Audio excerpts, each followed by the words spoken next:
kakampon! Welcome back to my channel, Roy Molanda. Are you alright? Yes, alright! Today mga kakampon ay magluto tayo ng mga gulay na binili natin sa palengke because Saturday is gulay day from me. Dahil mahilig ako talaga ng ang gulay-gulayan, mayroon tayong patani.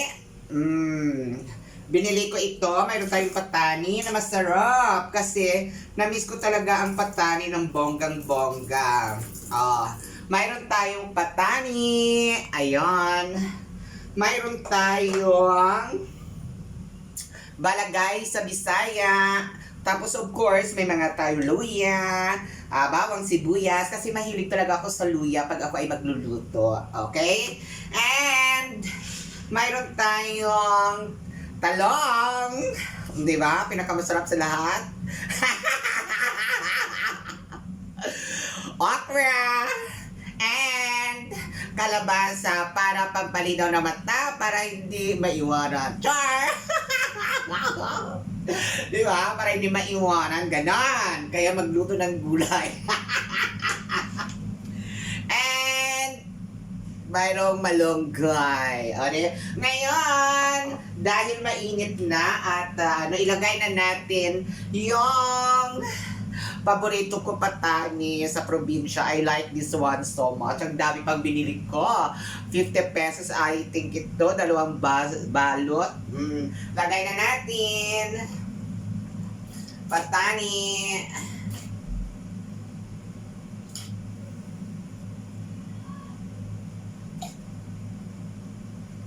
O hindi nilagay na natin lahat ang patani.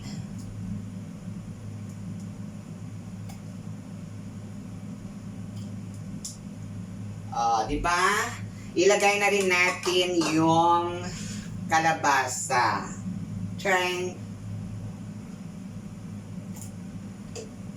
Lahat na ito, kalabasa, talong.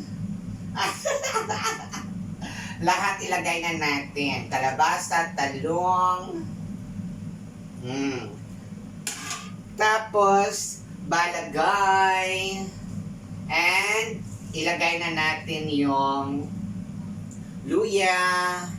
At saka, bawang at sibuyas. Okay? Ang gagawin na natin, we are going to wait para makulo siya. Diba? Ayan na, nilagay na natin lahat ng ating mga sangkap na gulay-gulayan. Okay, di ko alam kung anong klaseng luto ito, basta gulay lang. Dahil mahilig ako sa gulay talaga ng bonggang-bongga. Wait natin ang kanyang pagkulo. Ayan, kumukulo na ang ating gulay. Inaantay lang natin. Malambot ang patani. Masarap siya. Ayan, o diba? Antayin lang natin malambot siya. Yung ating patani. Ayan, o ang dami ng patani. Talagang sarap. Antayin lang natin. Ayan, malambot na ang ating patani. O, diba? Ito malambot na siya, mga kakampuan. Diba? Malambot na siya. Malapit na natin ilagay ang ating malunggay. Napakasarap ng sabaw niya talaga ng bonggang-bongga.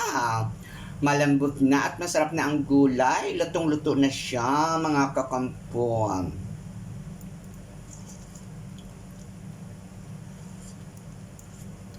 Sarap siya talaga, kakampon, masarap. Kasi malasahan mo talaga yung sarap ng gulay at saka yung kaninang luya. Lahat ng gulay na malalasapan mo talaga sila ng bonggang-bongga. Ayan, luto na ang ating mga patani at ibang gulay.